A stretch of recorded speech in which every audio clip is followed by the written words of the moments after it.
We're starting our honest conversations about creating a professional brand, and this is part of our Honest Conversations webinar series that we run every Thursday from 1 until 2 p.m. And we're actually, this webinar is brought to you by the Ontario Chamber of Commerce through the Discoverability Network program. And I'd like to introduce our co-hosts. My name is Elizabeth Novak, and I am the program coordinator with the Discoverability Network. And I would also like to turn it over to my co-host, Elizabeth Moeller. I'm Elizabeth Moeller. I'm a project coordinator with Ryerson Magnet, and I work on a project called the Align Project. Perfect. Thank you so much. And we're going to start by doing a land acknowledgement as well, because, you know, it's important to acknowledge the history of the land that we're on. So the OCC land acknowledgement, the Ontario Chamber of Commerce acknowledges that the work we do takes place on the traditional territory of the Mississaugas of the Credit, the Anishinaabe, the Chippewa, the Haudenosaunee, and the Wendat peoples. And it is now home, the land is now home to many diverse First Nations, Inuit, and Métis peoples. Which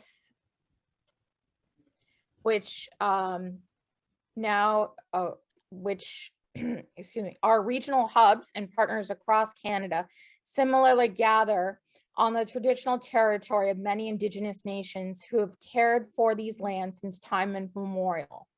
And why do we use this land acknowledgement? As a member of Canadian society, we are all treaty people. Most of us are settlers joining here. And we recognize the impacts of colonialism, what that has had on Indigenous peoples here in Canada. And it's also my responsibility as a non-Indigenous person to acknowledge the unique impact that Indigenous people have had on this land. And we want to show public acknowledgement of the respect towards and recognition of Indigenous people's practices and ways of knowing. And we want to support those who can't protect this land. And we want to also promote a climate of reconciliation. Okay. So before we proceed further, just want to talk a little bit about what the Discoverability Network is. It's an online job matching platform that connects businesses to job seekers with disabilities to meet business and workforce needs. So we match job seekers with disabilities to inclusive employment opportunities across Ontario. We also provide free training on disability and disclosure topics, accommodations in the workplace, professionalism in social media, job search, and telling your story are just a few of the trainings that we offer to job seekers, employers, and employment service providers. And we also provide networking events that connect employers to job seekers to build disability confidence. So sometimes we have employers come on and talk about their company and why they're looking to hire job seekers such as yourself. Okay. And we also have networking events like this one today that are kind of nice, comfortable places where we can share with each other.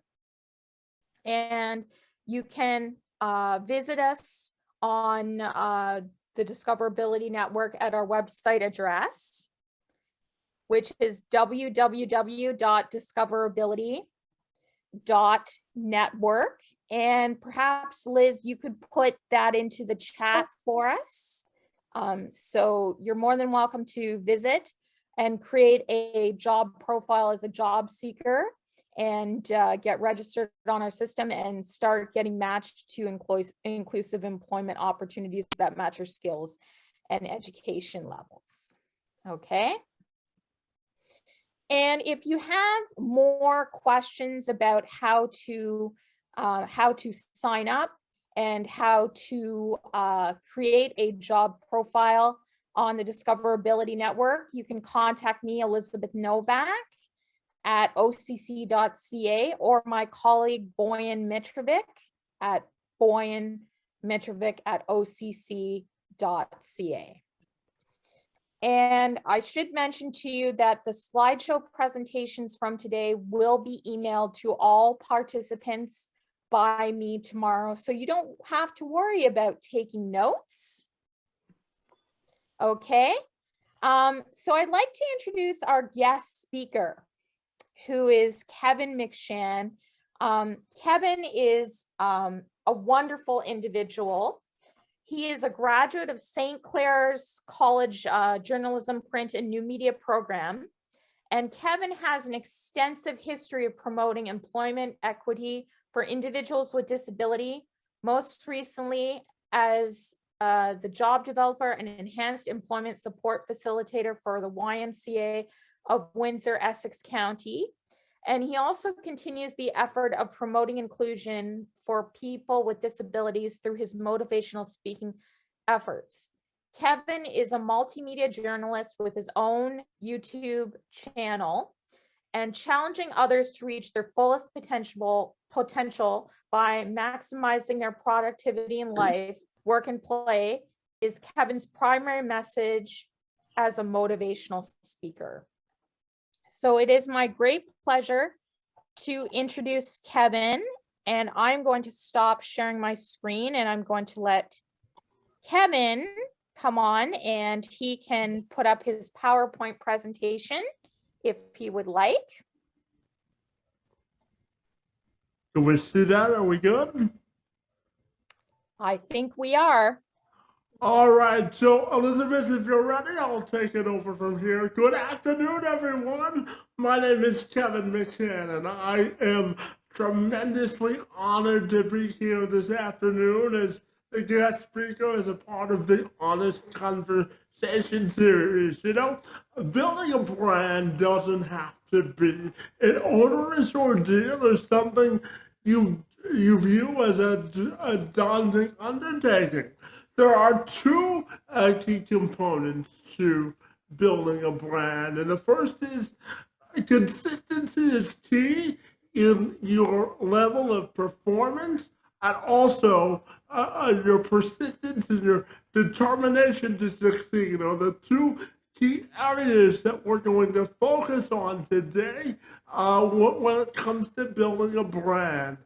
And as Elizabeth told you, I'm a multimedia journalist, and I also host a podcast called Let's Have This Conversation, where I have the distinct honor of having the ability to have conversations that move the needle of progress when it comes to all angles of our news cycle. And I also had the opportunity through the endeavor to promote inclusion and diversity efforts in the field of employment. So it's a real honor to be here today. And you'll hear today from some of the people that I've had a chance to interview that come from a variety of fields, whether they're a motivational speaker, a career coach, or people in business who all want to see people like yourself, job seekers with disabilities, succeed. So with that, my job today is to give you the tools that you need in order to land your dream job.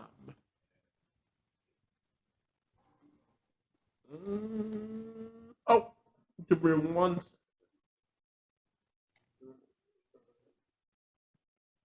Oh, there we go.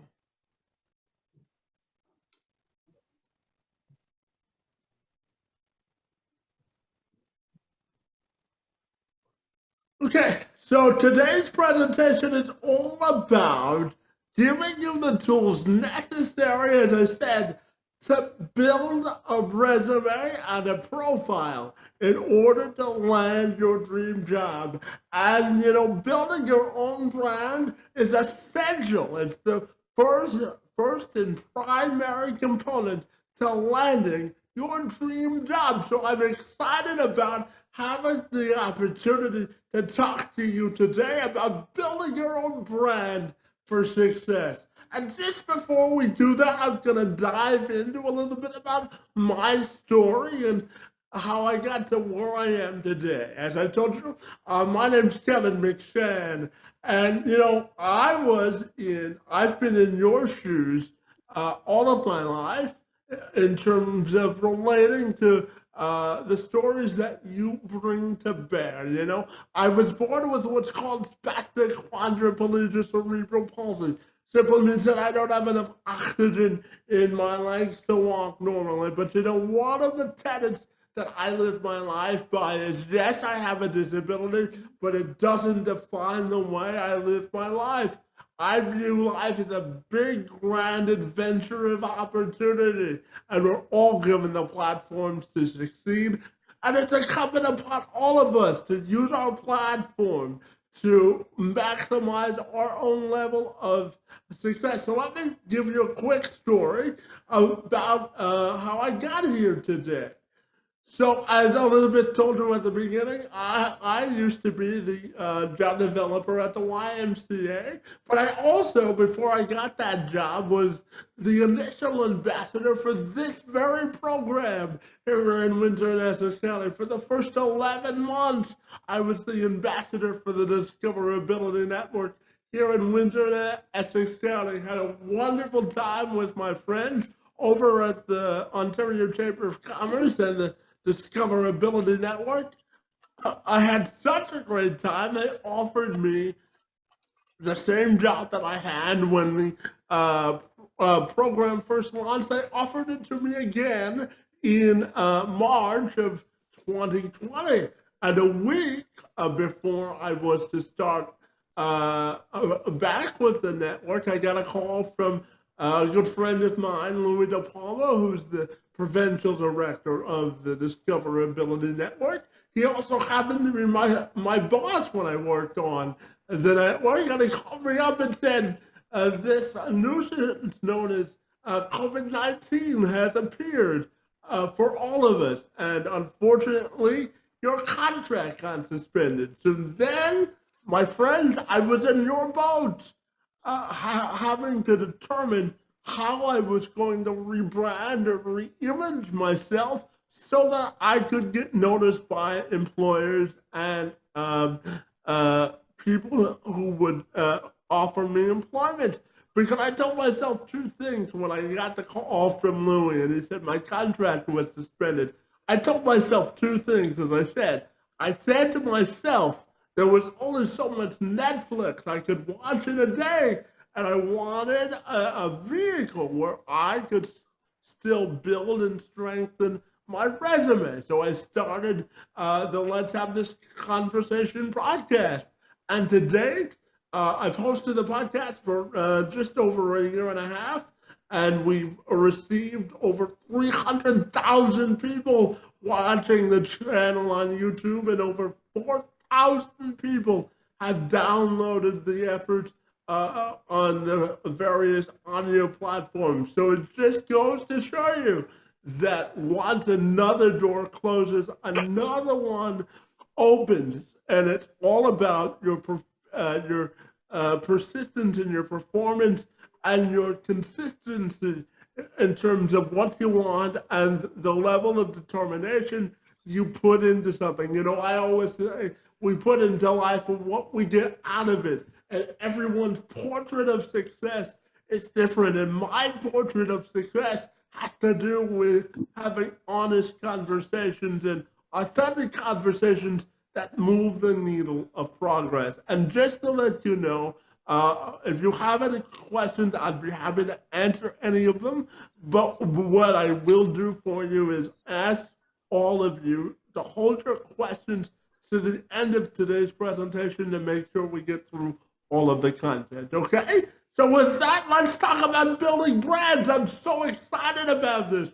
The first message I want to tell you is one that comes from our friends over at Indeed, the largest job matching platform on the internet over the course of time. So our friends at Indeed tell us that employers look at resumes for an average of 6 to 7 seconds before they make a final determination as to whether or not they want to move forward with your application. So your job, as you'll see in a minute, is to make sure that you put on your resume the result-oriented accomplishments that you've accomplished during your employment and volunteer history.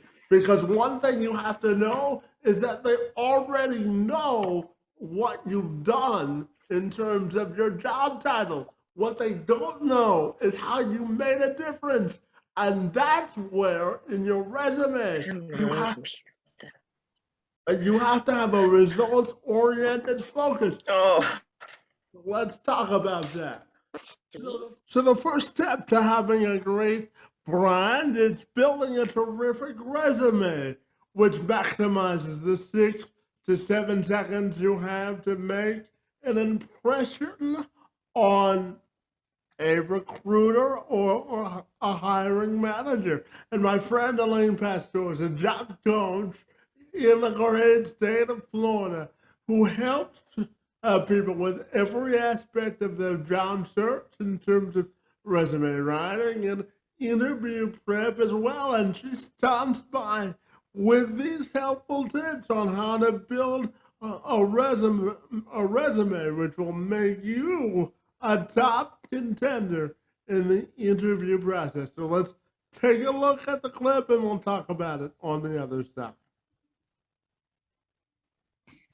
That is a great question. And there is a lot of room for people to improve in this area. So hopefully everyone's taking notes right here. So you just said 60 to 90 seconds usually to grab someone's attention, and you said in journalism and writing. So with a resume, it's much less than that. It's under 10 seconds that people on average, a recruiter on average, will look at your resume. So a few things that will help you stand out and to get at the top of the pile. The first one is to add a tasteful splash of color to your resume. So I've seen some resumes that are crazy with color or use, something neon or something really bright with poor contrast. So be mindful of making the color tasteful. So colors that aren't too bright or too dark, and make sure that it has a good contrast with the text. That's the first thing. The second thing, and the most important thing about resumes ever, is to make sure that your bullet points are accomplishments and results oriented. Far too often, I see people that write their bullet points as if I'm reading a job description. So let's say, Kevin, you and I both are writers at the same company. Let's say, one of us might have been there longer than the other, but we both have the same job and we do the same thing every day. So if you write your bullet points, something like, tasked with writing articles daily, work with my team every day, maybe work with a marketing team to write. So the first step to having a great resume is the first step to having a great brand and developing that is the construction of a great resume. How do we do that, you ask? Well, as you'll see from my friend Elaine Pastor, who's a job coach in the state of Florida, who helps job seekers just like you land their dream jobs by working on things like resume writing and interview prep. It's all about having a results-oriented approach on your resume. Let's take a look at the clip and we'll talk about it on the other stuff. That is a great question. And there is a lot of room for people to improve in this area. So hopefully everyone's taking notes right here. So you just said 60 to 90 seconds usually to grab someone's attention, and you said in journalism and writing. So with a resume, it's much less than that. It's under 10 seconds that people on average, a recruiter on average, will look at your resume. So a few things that will help you stand out and to get at the top of the pile. The first one is to add a tasteful splash of color to your resume. So I've seen some resumes that are crazy with color, or use, something neon or something really bright with poor contrast. So be mindful of making the color tasteful. So colors that aren't too bright or too dark, and make sure that it has a good contrast with the text. That's the first thing. The second thing, and the most important thing about resumes ever, is to make sure that your bullet points are accomplishments and results oriented. Far too often, I see people that write their bullet points as if I'm reading a job description. So let's say, Kevin, you and I both are writers at the same company. Let's say, one of us might have been there longer than the other, but we both have the same job and we do the same thing every day. So if you write your bullet points, something like, tasked with writing articles daily, work with my team every day, maybe work with a marketing team to write for signature events. So let's say those might be some things on your resume. If both of us have that as part of our job, that's not what you want to highlight. You want to highlight what's different about you that no one else, even if they have the same position at the same company or even at a different company, as you could not say. So that's where we want to put, again, if we're writers at a company, we might want to say, okay, my article got this many views or this many shares, or, this many likes even, or, it led to either an engagement rate going up or a conversion rate going up or something like that. I want to see the results of what you did that's different from the next person. And if those results can be illustrated in a number, such as a percentage, a dollar amount, if you helped save your company money, or saved your company time, or just a raw number is fine too. Like if all you can say is, I wrote 10 articles and I don't have any information on the viewers or anything like that, that's good too. But if you have the results, that's the best thing that can make you stand out and get you to the top of that pile.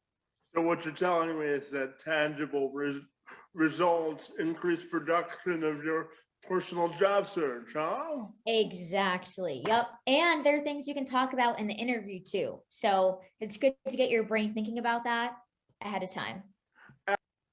Results matter. So remember that you only have one chance to make a first impression, and stick to the meat and potatoes of the matter. The next thing we want to talk to you today about is networking. And, I always say that life is a constant game of networking, and it's not what you know, it's who you know. And Elena returns to tell us all about the importance of shaking hands and making connections when we go out to network to land our dream job. Yeah, so both of these are hot topics. There's a statistic out there, I'm not sure what number it is, but there's a huge percentage of jobs that actually aren't ever posted online. And this is where, like you said, where networking comes in. So I always tell my clients, if they have a specific company that they're interested in working at and they don't have any job openings, that you should still reach out to either a recruiter, a hiring manager, or someone in the company that does the job that you want to do. and reach out to them and just ask them about job opportunities.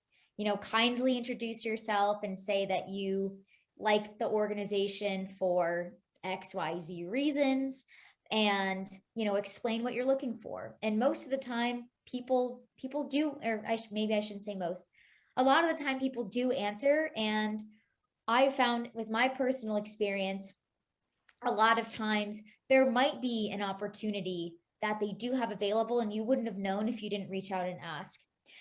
Especially being proactive about networking, even if you're in the moment not looking for a job or looking to switch careers, it's always good to establish that network ahead of time. So when you're ready, you know where to go and who to reach out to. Yeah, as far as the resume, yeah, as Yeah. tailoring your resume to each specific job. I'm wondering your thoughts there too.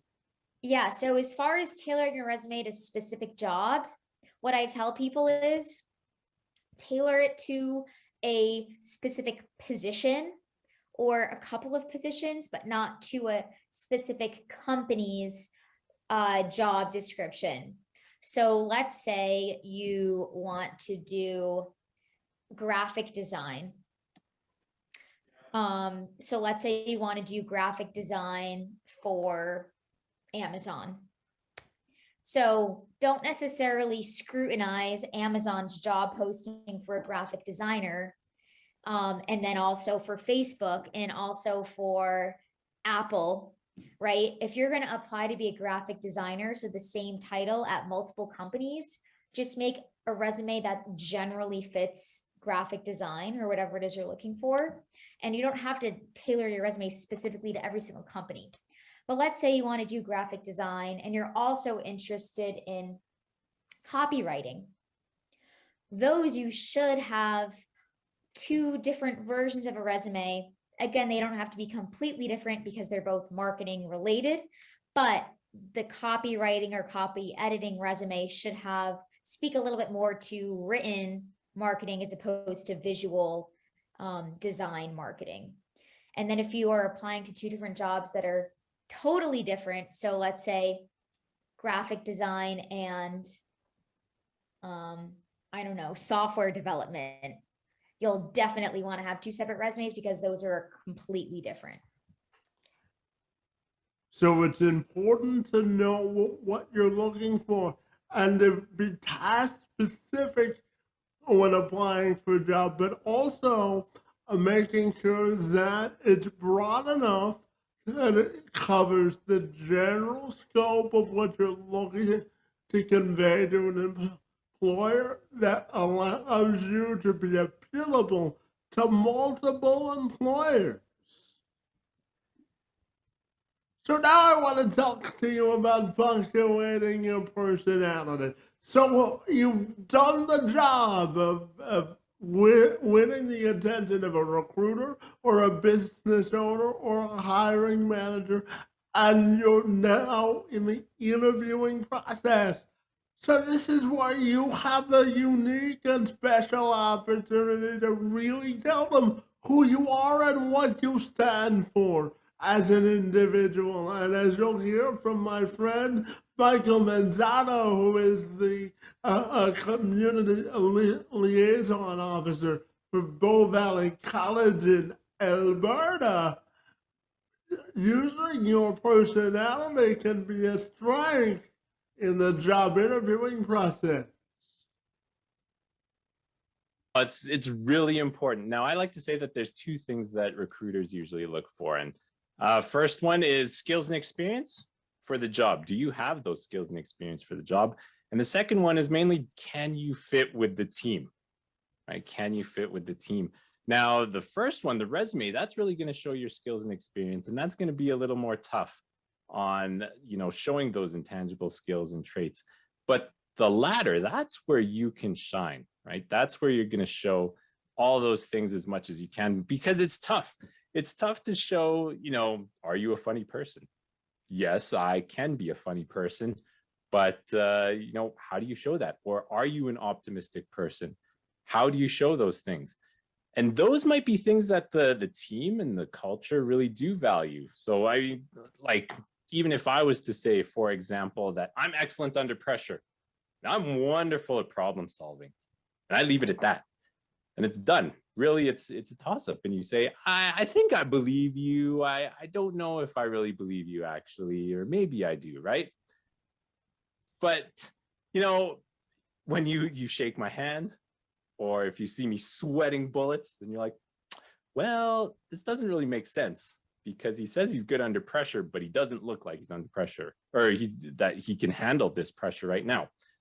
So that's where things like stories and examples are very important in your job interview, right? Because it shows that if you've done it in the past, then you can do it again, right? If you've done it in your past job, then you can do it again in this job. And that's how you're able to show people that you do have those skills and that they are able to rate you and they are able to assess those things more accurately. So for example, if we go back to my under pressure example, let me tell you about this time where a big organization that rhymes with Bamazon did a hiring event with us.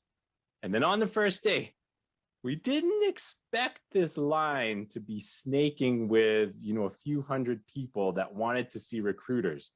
So what I did is I stayed calm. I contacted the lead Amazon recruiter. We figured out a plan to move people through easily and organize the team quickly to have this efficient event. And that is my example of when I was able to do it. And the recruiter is going to say, you know what? I believe your example. It shows that you did do it in the past and you can do it again. So going back to your question, it's very important because it shows the recruiter that you do have those skills, and it helps them to assess if you would be a good fit with this team. Use your strengths to your advantage is the overall take from that message from Michael. Usually your strength as an advantage can come in many different forms, but in the interviewing process, we want to know all about you and what you stand for and what makes you a unique unicorn in order to stand out among the competition. So now I want to talk to you about setting goals. I have 5 fundamental principles when it comes to setting career goals and life goals as well. First question you have to ask yourself is, why are you setting your goal? It will provide you with the framework as to why this is at the forefront of your mind, because once you know what you're doing, everything else becomes easier. The next question you have to ask yourself is, how am I going to measure success and attain some success? How am I going to hold myself accountable to the goal I just set to myself? What is your measuring stick and how are you going to measure it? The third question you have to ask yourself is, how is this goal going to make me a better person? If I implement these goals, this is going to make me a better person because. And when you answer that because, everything else becomes self-explanatory. The fourth question you have to ask yourself is, what is my strategic stockpile of resources? In government, they always talk about building a strategic stockpile. Well, in business, it works the same way. You've got to build yourself up in terms of the knowledge base and the skills that you have to offer to an employer. Because, as an employer, they're interested in 2 things. How can you help me solve a problem and work more efficiently?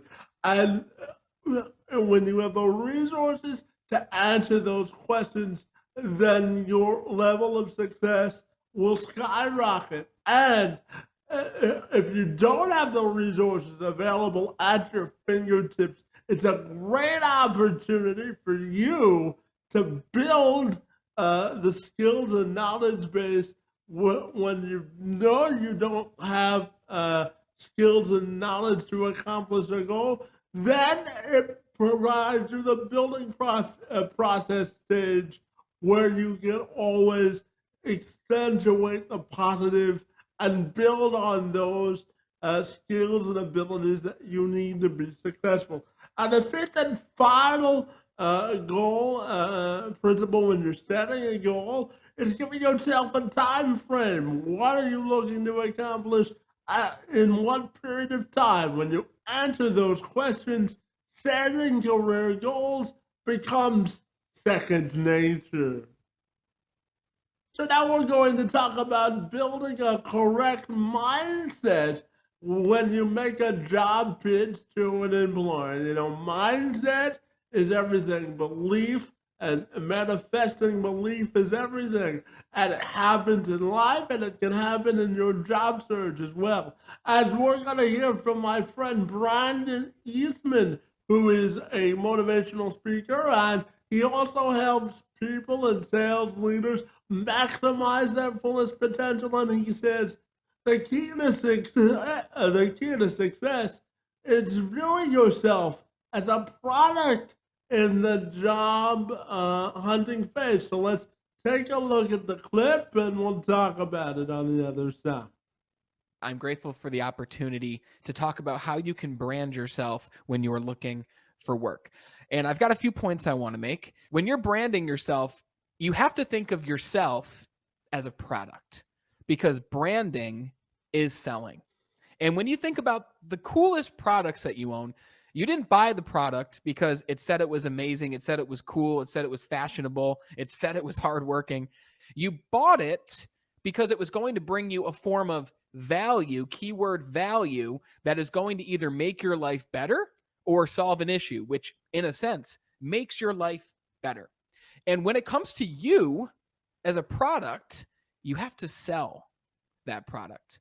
And it might seem kind of strange to think of yourself as a product, but the reality is a personal brand is a product. You are no different than a product, and you have to sell yourself the same way. So when you think of the most impressive products out there in the world, you picked it because it was different. You picked it because something stood out to you. It was unique to you, so much so that you put money towards it. You invested in it. And it's the same thing with yourself as a personal brand, yourself as a product when you are looking for work. So the first thing that I would ask somebody who's looking for work to ask themselves, and I would ask anybody this question, is what makes you unique? What makes you special? What is something that you've learned through experience that causes you to be valuable? What are experiences that you've gone through in your life that have built up wisdom and built up a collective knowingness that will add value to a specific company or an organization? And then take that information, and I'm going to ask you this question. What is your unique selling proposition? And you might be asking, what the heck is that? Well, let me ask you this way. What is your superpower? What makes you unique? What makes you special? What's different about you than every single other person who's applying for this job or going for this promotion? What is special and super about you?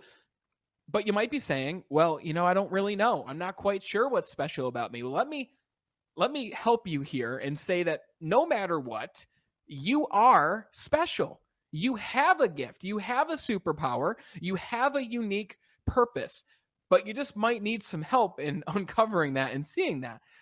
And for those who do need that extra help, I'd recommend ask a friend of yours, hey, why do you like me? Why do you like spending time with me? Ask a family member, what is something about me that you've noticed since I was young? They'll tell you, and it'll probably come very, very quickly. You are special. You have a superpower, and it's important that you lean into that superpower and use it in order to explain to a company when you're looking for work what kind of value you can add to that company. The thing is, companies are always looking for people of value. So let me ask you this question. What kind of work do you want? The other big mistake I see people make is they have no end in mind. Stephen Covey says, always start with the end in mind. So taking that superpower and wisdom and experience, what are some companies or industries that you could work for that your selling proposition, your unique value would be a perfect fit for?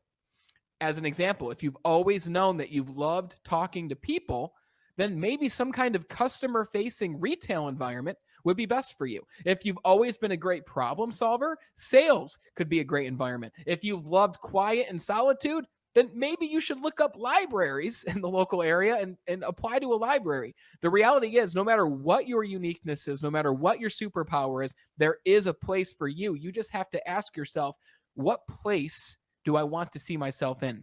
And you could even go back to past experiences and past places you've worked in order to see what's brought that value and uniqueness out of you while you were working at that specific place.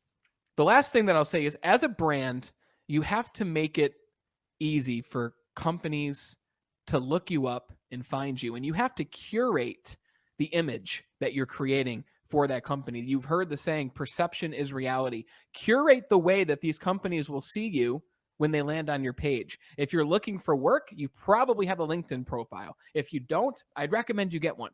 Go on YouTube, grab your phone, your laptop, your computer, look up how to optimize my LinkedIn profile when looking for a job. There are specific things you can place in your profile that will make it easier for you to find work, that will make it more enticing for a recruiter to reach out to you. And the final thing is, reach out to the company that you want to work for. Reach out to recruiters. Start conversations with people who are what we call in business decision makers. And let that decision maker, that recruiter, know what you're looking for. They can help you find an opportunity. And they're going to ask you, what's special about you? What's unique? But you've already done the homework and you already know, I'm really good at this. My experience is in this. I know this is the kind of value that I can add to a company and an organization. This recruiter is going to look at you and they're going to say, whoa, I've got like 3 opportunities for you. I talked to Bob and Susie from this company and Joe from that company and Henry from that company. I've got the perfect thing for you. And that's how you build a brand when you're looking for work. Again, it's all about connections and conversations. When you have a mindset where you're fearless and getting what you want, and you have that determination, it's key to your success. So again, developing a mindset, make sure that you look at yourself as a commodity and an asset. I'm grateful. So now I want to talk about economic value. You know, I had a chance to interview my friend Eric Mason. He's the Chief Financial Officer for the city of Quincy, Massachusetts. And he says that people with disabilities should look at themselves as an economic benefit for employers. Let's take a look at the clip and we'll talk about it on the other side. Oh, I think the financial benefits in it are almost immeasurable. So I've actually talked before on ADA advocacy. I have type 1 diabetes. I have people in my office with ADA issues. I have a gentleman who works in my office who has CP. I have a gentleman in my office who's legally blind. And what I've learned is that it, just like with type 1 diabetes affects everybody differently. That giving people with, and I don't even like to use the word disability because I've seen them be more able than traditionally able-bodied people. What it does, it brings a different perspective. I can't tell you how.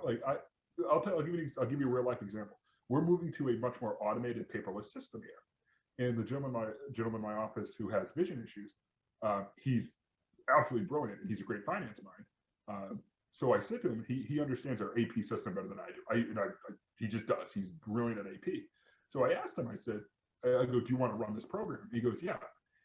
And one of the reasons he's been so successful at it is he has vision problems. His computer is a high contrast computer. So if you hand him a piece of paper, he has a difficult time reading it. But if it's on his computer screen, he can read it. He can read it better. I don't want to say read it perfectly. So he understands how to optimize everything for computer usage. So by putting him in a position where he's leading our entire city's digitization platform for our AP system, he's the best person in the world. He's better than me because he knows everything has to be on a computer. He knows how to make it readable, because he spends his whole time looking to optimize that.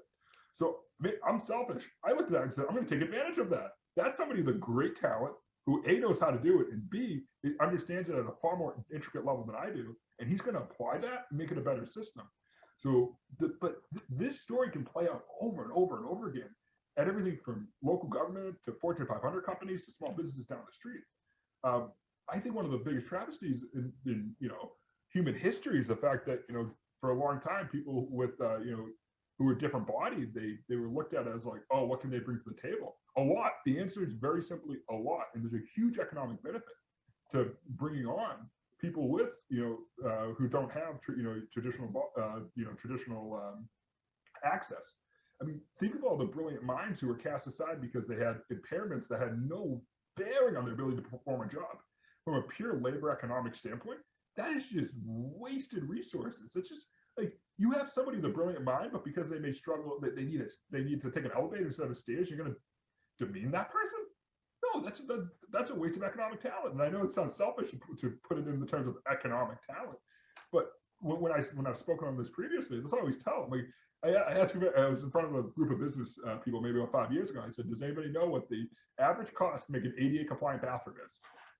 And people, I had one guy, 50,000, 25,000. I go, $5,300. That is the average cost to make an ADA compliant bathroom.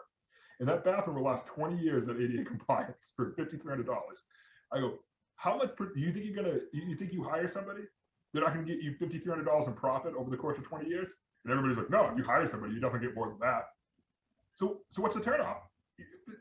But I've known so many people who try to do the mental gymnastics to make it not make sense. But what the rational economic view of it is that bringing on people who have different capacities, both physical and mental, can bring a huge amount of different perspective, which can make you more efficient, and they're just efficient workers too. In fact, people who fall into traditional ADA categories have much longer tenure at companies. And you ask any HR director, what's the biggest cost to a company? They'll say training new people. So you have a cohort that sticks around longer and are traditionally just as efficient. And then I hear people say, well, it's difficult to bring them on. I'm like, no, it's not, and they stay on longer. So the economic benefit of bringing on people with disabilities I think is very high. And I personally have seen it in my job as somebody who is disabled and somebody who has people in my office who have those issues. I'm very productive. I think a company can only benefit from bringing on. Yeah, so it's important that you view yourself as an economic engine of productivity. And Eric made some great points about looking at the world of work in multiple different ways, because it provides you a sense of efficiency as well. Oh, I think. So now we're going to talk about branding and the importance of alignment. Just because a job is open doesn't necessarily mean it's a good one. And my friend Susan Toulon, she worked with people for the last 25 years about how to build effective brands. And she tells me it's all about alignment in this clip. It's a good question, Kevin. The one thing I would first say is that don't be searching for a job. Be looking for something you're in alignment with. And the clearer you are about who you are, the clearer you will be in searching for a company that you want to work with that is aligned in the same value construct as you are. You'll want to definitely talk to employees of that firm.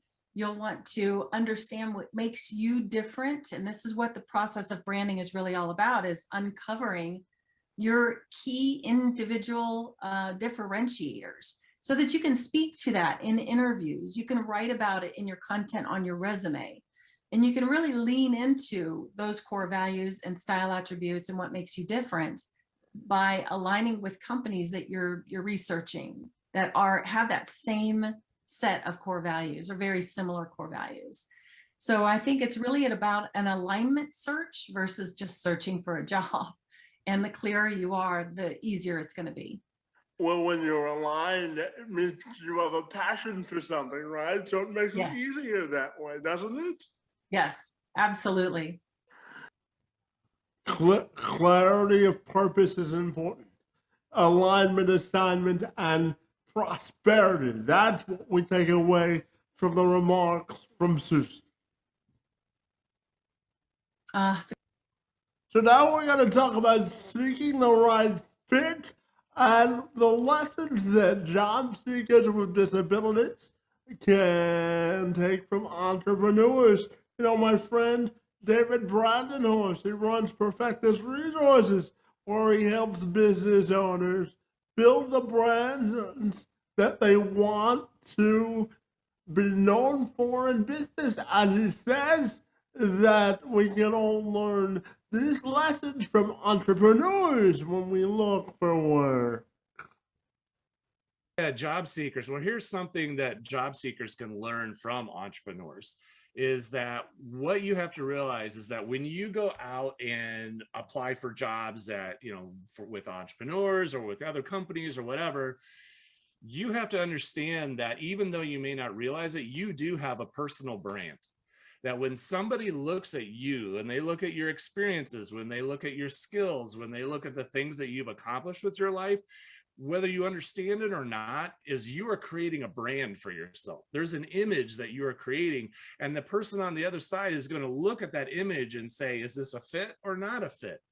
So what you really need to learn to do if you're a job seeker is you really need to learn how am I going to intentionally create a brand for myself? How am I intentionally going to position myself in such a way that I can say, look, this is who I am, this is what I'm about, and this is what I stand for, and this is what I represent, and then find businesses or entrepreneurs that are going to be a match for that. So when you go talk to them and when you go communicate to them about possibly working for them, they're going to see you and who you are and what you're about. And then the way you communicate yourself in that process, you're going to do some research on them. So what's important to them. And then as you're presenting yourself, you're going to do it in such a way that you're trying to match up to who they are and what they're about. Now, obviously, be truthful about it. Don't, misstate things, but use the things that are in you to try and match the values and the mission of the person you're trying to get a job from. Yeah. A job seeker. Yeah, and the next thing David wants to tell you is embrace your differences, because that's what will make you stand out amongst the rest. Yeah, well, I really think, and I think there's more things happening and changing and all the time. And I think it's really important where we can create opportunities for everyone. And I have an example of one that I can use. I have a good friend of mine started a business called Game U. And Game U is a business that teaches kids and young people mostly how to create video games. They teach them how to do the coding, they teach them how to do the 3D modeling, the animation, the storylines, all that kind of stuff on how to create video games. So they're teaching it, but they also have a separate part of their business where they're working with people with disabilities. Now, this is where I really thought it was fascinating what they're doing, and I'm so proud of them for taking this on and adding this in, because what they're doing is they're working with people who have disabilities. Now, these are people who are very smart individuals, but for one reason or another wouldn't do well in an office setting. They would struggle being able to function in that setting and being able to do in an office setting, but they sure can learn how to code.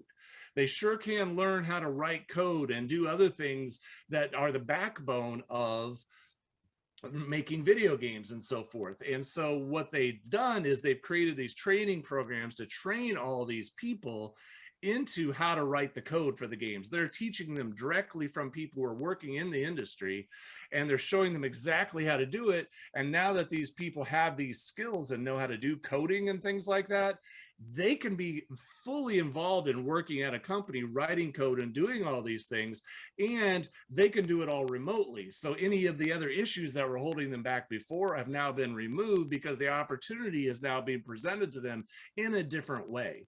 And it's all about offering these opportunities so that more people can have a chance to participate and more people can have a chance to engage in these activities where otherwise there are other hindrances that may have held them back. And so I think that's just a good example of the types of things that we can do to, allow people who may have otherwise had a difficult time making it work, to give them the opportunity that, hey, you know what? I know that you can code really well. So, hey, just keep writing the code and keep doing that. And you can work on it from home and do it that way. And that's great.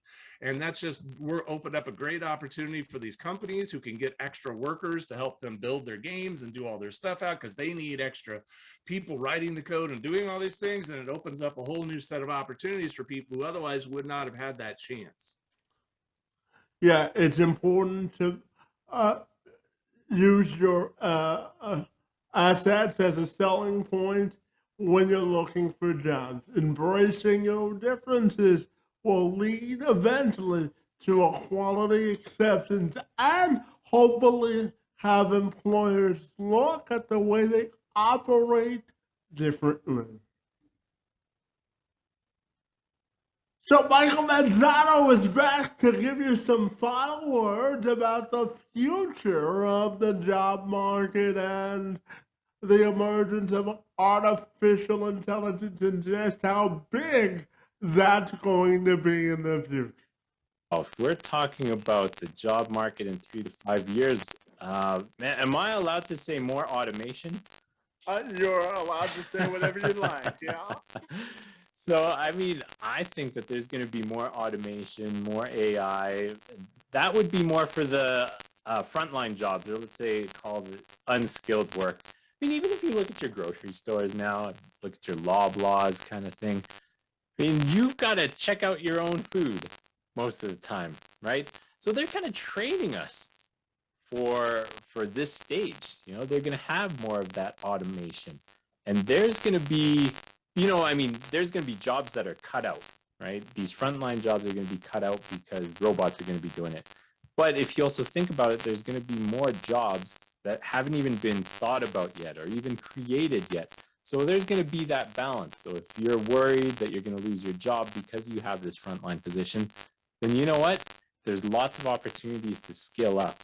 Lots of opportunities, at least here in Alberta, and I'm sure out there in Ontario as well. Lots of opportunities to skill up because, you know, governments are seeing this trend of more automation, and it's tapping into those resources and finding those resources that you can grow your skills. I mean, like my kid, my son's 9 years old, and he knows way more coding than me.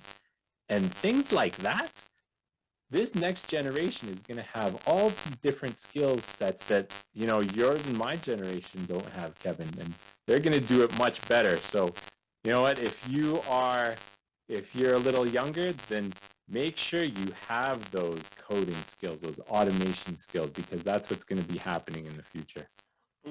The message here is always be open to learning. You know, I always say that learning and being a sponge goes hand in hand. And the day we stop learning, in my judgment, is the day you die. So, my friends, there's always room for improvement and to learn. As you heard from Michael, it'll be essential if you want to continue to grow and develop into the future. So the last thing I want to talk to you today is about finance and building a brand of financial security. My friend Sammy Wyatt runs a company called Financilla, where he helps millennials just like you in the job-seeking world effectively manage their money. And this is what he said about individuals with disabilities and managing money effectively.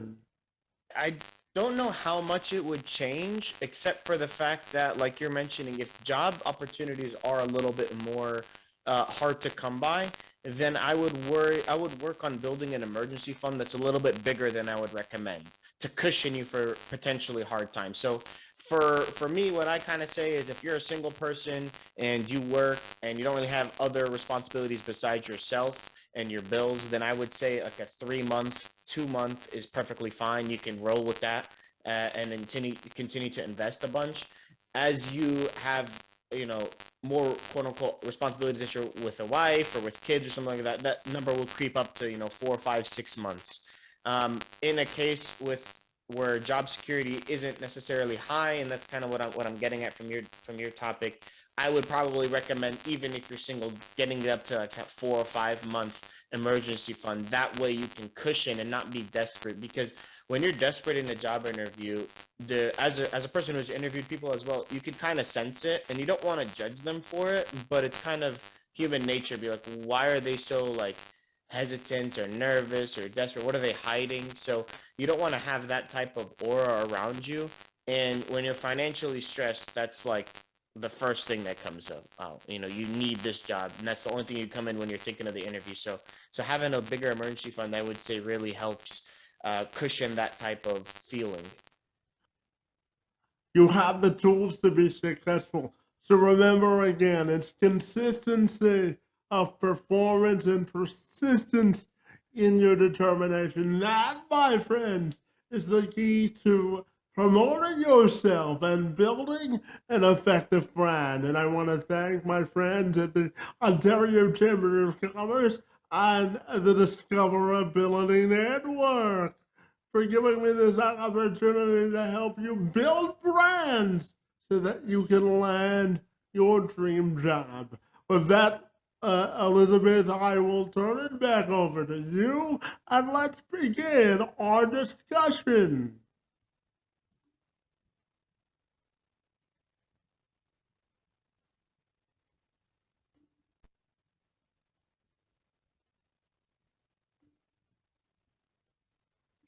Well, thank you, Kevin. If you can stop sharing your screen, I've actually got some follow-up questions based on your presentation that I'd like to ask you. I think we have time for a few of them, if that's okay.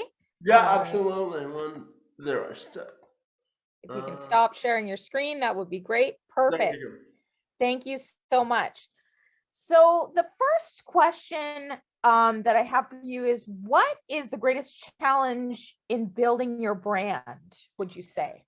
Well, I think that the biggest challenge, Elizabeth, has to do with finding what it is that you want your brand to stand for. You know, finding what it is that makes yourself stand out, and also that makes you appealable to employers. So I think the biggest challenge to building a brand is determining and deciphering what it is you want it to stand for. So, I mean, for me, my personal experience when building my professional brand, find your passion, find what you're good at, find what you love to do, and that enthusiasm will come across as you build your brand. Would you say that's a good approach to it? Yeah, passion is your purpose. So once you, I think it was John Madden, a famous football coach, that said that he never worked a day in his life because he really loved what he did. So I think finding your passion will equal your purpose. Absolutely. Excellent. And another question for you is, do you worry that your brand will be associated with disability, or is that the aim of your brand? Well, Elizabeth, it's not the aim of the brand that I'm attempting to build, but it is something that I use as a positive, actually.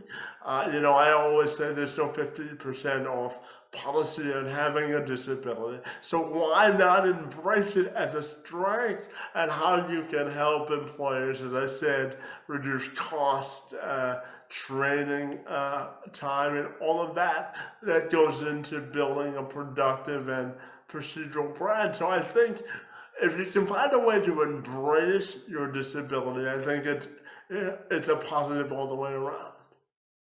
And I think it's good advice for job seekers with disabilities, because it's very easy to become intimidated or kind of disability focused in your job search, that your disability is kind of what defines you. Whereas, I mean, I have the personal philosophy that your disability is a part of you, but it's not who you are. Yeah, like I said in my presentation, that I have a disability, yes, but I don't let it define the person that I am and how I live my life. So I think having a disability is kind of like dealing with circumstances. We're all given circumstances in life in which to deal, and quite frankly, we're all given a deck of cards in life, and it's how we stack them in our favor that will determine our level of success. I think that's a very good outlook to have, especially when it comes to building your brand and your job search, Kevin. So what do you want to be known for in your brand, Kevin, and what is your mission? Well, my mission in life is what you said at the beginning of our time together this afternoon, to help other people maximize the fullest heights of their potential, because I strongly believe, Elizabeth, that no matter the professional arena that we enter, we're all in one way or the other put on earth to make a meaningful difference. So my personal brand or mission is to help other people maximize the height of their own personal potential. I think that's a very worthy goal to have, Kevin. So thank you for sharing that. What types of skills and qualities do you believe that job seekers should they consider when branding themselves to make them stand out in a crowd? So what types of skills and qualities do you think job seekers should be looking for to kind of build their brand? Yeah, no problem. So the first thing is how are you a person that will help an employer make their job easier?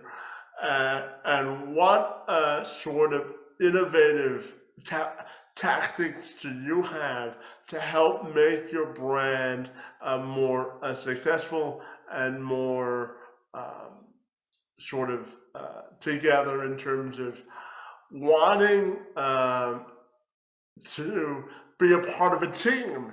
Are you a team builder? Do you put things on your resume like, I helped an employer achieve a certain goal in this duration of time? So as I said before, when you talk about building skills on a resume or building skills in life, it's all about having a results-oriented focus on how you best can streamline a situation to make it easier or more appealable to an employer. Perfect. And Kevin, when you created your brand, who was your intended target audience for kind of creating the brand of being a multimedia journalist and YouTube Blitz reporter and motivational speaker? Yeah, so the brand that I hope to create in terms of a target audience, Elizabeth, has to do with opening the doors of having authentic conversations with a wide variety of people, because, I always believe that inclusion is the gateway to independence, and the only way to do that is by casting a wide net of inclusion. So to answer your question, it all has to do with casting a wide net of perspective and opening up to have a broader perspective on how life works for a larger group of people, because I think the best thing when you're building a brand that you can gain this perspective, and the only way you gain perspective, you do it by two ways: lived experience and the experience you learn through others. Now, that's not to say that it's not important to build your own personal identity, but it is to say that once you have those characteristics of your own identity in place, I think casting a wide net of perspective and learning from other people is the fastest way you can sort of build a brand of acceptance that's universal as well. Well, I mean, that's amazing advice, Kevin. So thank you so much. That's all the questions that I have for you.